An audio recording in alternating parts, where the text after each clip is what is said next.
Hey guys, it's your girl, Miss Oltola. I am not coming in hot today like I did yesterday. In fact, I am coming in lukewarm.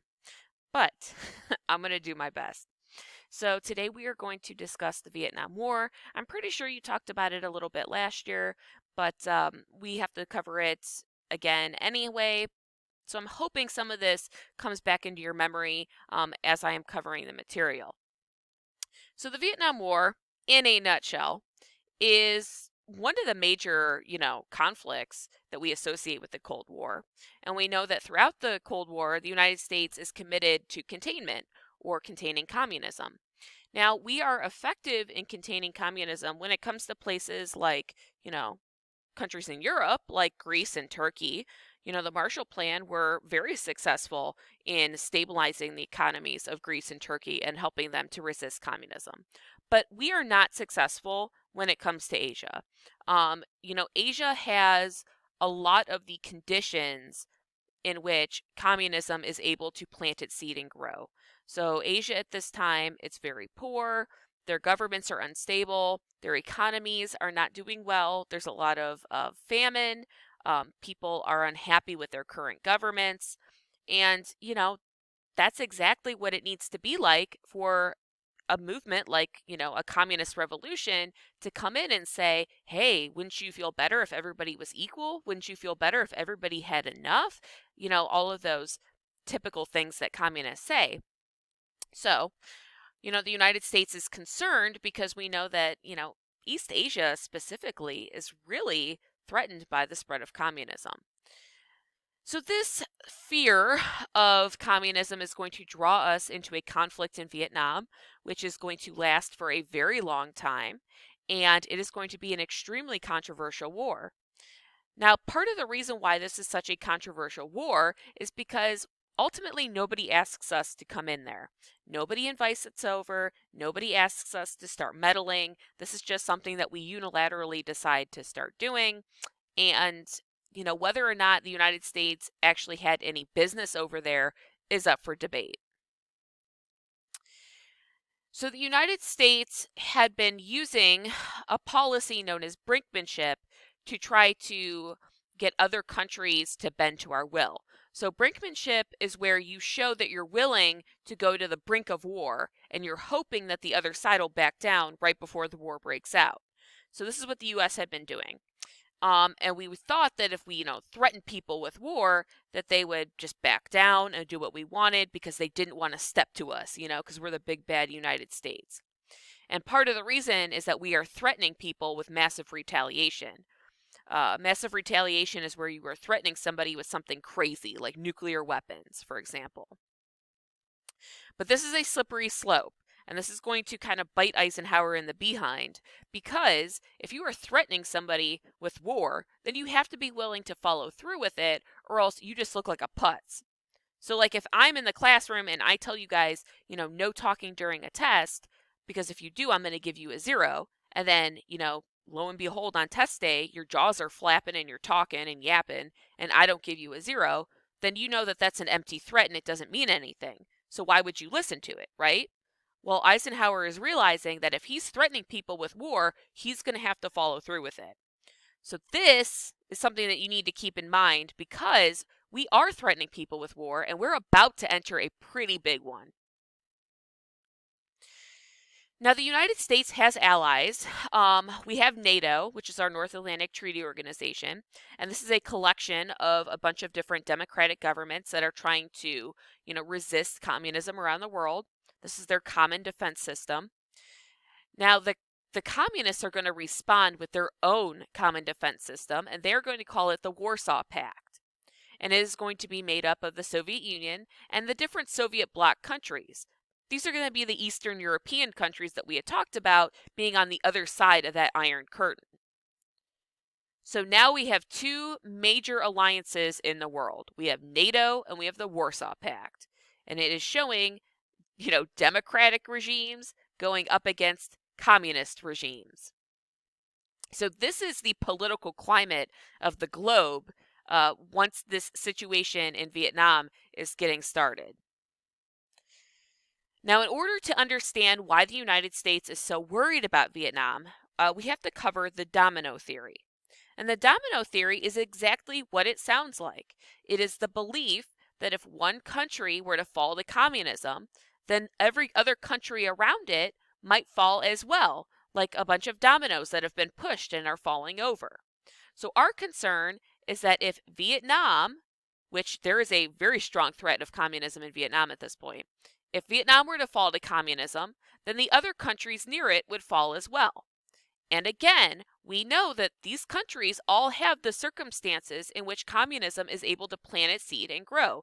People are unhappy, they don't like their government, there's low amounts of food, etc., etc. So we know that these countries are easy prey for communist infiltration, and we are afraid that this is going to start with Vietnam and then the dominoes will continue to fall. So you're probably asking yourselves, why specifically do we think that Vietnam, of all countries, is going to turn communist? Oh, well, the reason is that Vietnam has an independence movement going on at this point. So Vietnam, Cambodia, and Laos had been part of what was known as French Indochina. So this was a part of Eastern Asia that had been colonized by France during the imperial period. And they don't want to be a colony anymore. I mean, spoiler alert, nobody wants to be a freaking colony, right?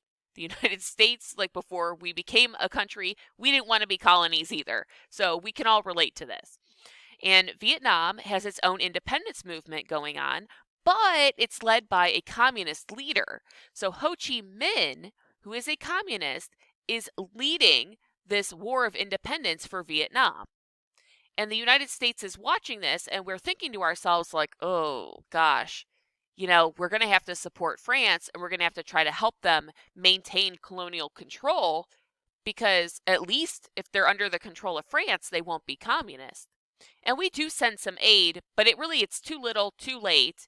And Ho Chi Minh is successful in getting rid of in getting rid of the French in Vietnam. So, at the conclusion of every war, and again, we're not really going to talk about this war of independence. We just need to know that it happens. At the conclusion of this war, the Vietnamese and the French are going to have to meet up, and they're going to have to talk things over and sign some sort of peace agreement. And that takes place at the Geneva Peace Conference. And at the Geneva Peace Conference, they sign the Geneva Peace Accords. And this says, among other things, that Vietnam will be temporarily divided at the 17th parallel, and later on, they will have national elections that will reunify this country. So this is a temporary division at the 17th parallel, and then they would hold elections, and then the country would be reunified under that one government. This is very similar to Korea. We temporarily divided Korea at the 38th parallel. We said, hey, we'll let you guys have elections, and then you can join back up. But again, with Korea, that's not what happened. A lot of countries decided to meddle, and those two sides, North Korea and South Korea, remain, divided today. But back to Vietnam. So we say we're going to divide them up and we're going to let them have their own elections. There's also other parts of the Geneva Peace Accords that mention other countries around them. Like, Cambodia is supposed to be neutral, Laos is supposed to be neutral, etc. This will be useful to us in a different lesson on a different day. Anyways, moving on. The United States knows that if we allow these elections to occur, that the Vietnamese are going to vote for Ho Chi Minh. We know that the communists will win. Well, why on earth would they all vote for Ho Chi Minh? Because he's a hero. He is a Vietnamese hero because he liberated their country from French colonial rule.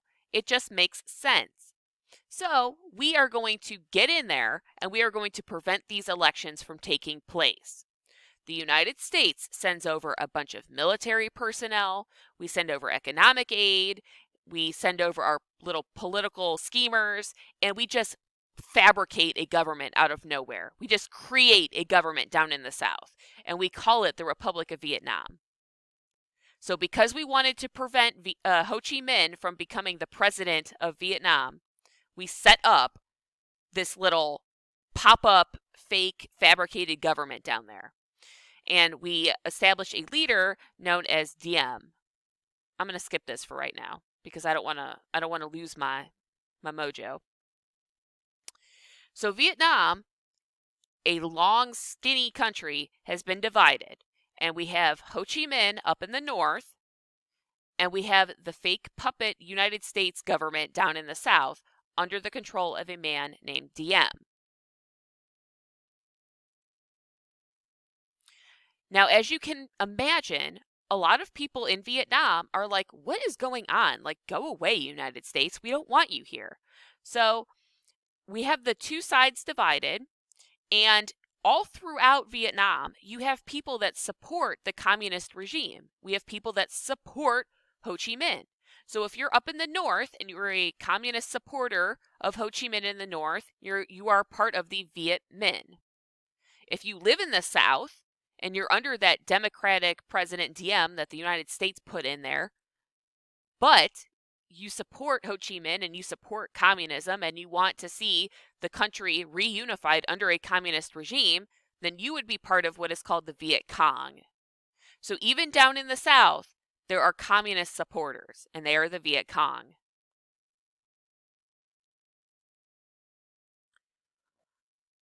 So, before any real fighting even starts, we have created an extremely tense situation in Vietnam. There should have been an election. We should have just let the Vietnamese people do what they wanted, pick what government they wanted, have the leader that they wanted. But the United States gets involved and we set up that little fake government down in South Vietnam. And so the United States starts to instigate a situation over there by having our battleships and our destroyers hanging out down there in the Gulf of Tonkin, which is a little body of water down up by North Vietnam. And you know how the United States rolls. We like to do that whole, we're not touching you thing just to instigate some sort of conflict. And so because we have our destroyers like patrolling the Gulf of Tonkin, getting too close, bugging people, naturally we are going to get fired upon by the North Vietnamese. And we call this the Gulf of Tonkin incident. Now we are going to use this as an excuse to roll in with full-blown military force. So again, just as a recap, we have we have battleships that are chilling up in the Gulf of Tonkin, getting a little too close, instigating, and then once we get fired on, which is, reasonable given what we're doing up there, bugging people, we use that incident, the Gulf of Tonkin incident, as an excuse to pass the Gulf of Tonkin resolution and send in our military to Vietnam. And so almost immediately we have about 500,000 troops over there. And as these events are occurring, support for Ho Chi Minh and the communists throughout Vietnam is going to continue to grow because people in the South are like, dude, we don't want your fake pop-up government. We don't want your little fake democracy you have down here. We don't want you. We don't want your troops. Why all of a sudden you have 500,000 troops over here? We don't want you. We want Ho Chi Minh. And so the support of the Viet Cong, they are growing. The Viet Cong is going to continue to grow. And again, the Viet Cong are people that support communism down in South Vietnam.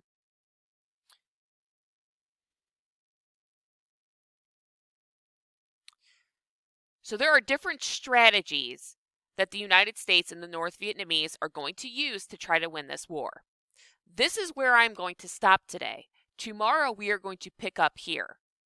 But for right now, I have given you guys a lot of information and a lot of it is very confusing. You need to know the difference between North Vietnam and South Vietnam. You need to know the difference between the leaders in both regions. You need to know that North Vietnam is under the control of Ho Chi Minh, a communist leader, and that South Vietnam has a little pop-up fake government that the United States created, and that leader's name is Diem. You need to know that Vietnam has been separated at the 17th parallel. And you need to know that the Gulf of Tonkin incident is how the United States is able to worm its way over there with a bunch of military force. So again, we are going to stop here today and we are going to pick up tomorrow at strategies for the war. So please continue on to the assignment that I have posted and wipe off the drool from your mouth because I'm sure you are all falling asleep. Or who knows, maybe you guys find my voice soothing. All right, see you guys tomorrow.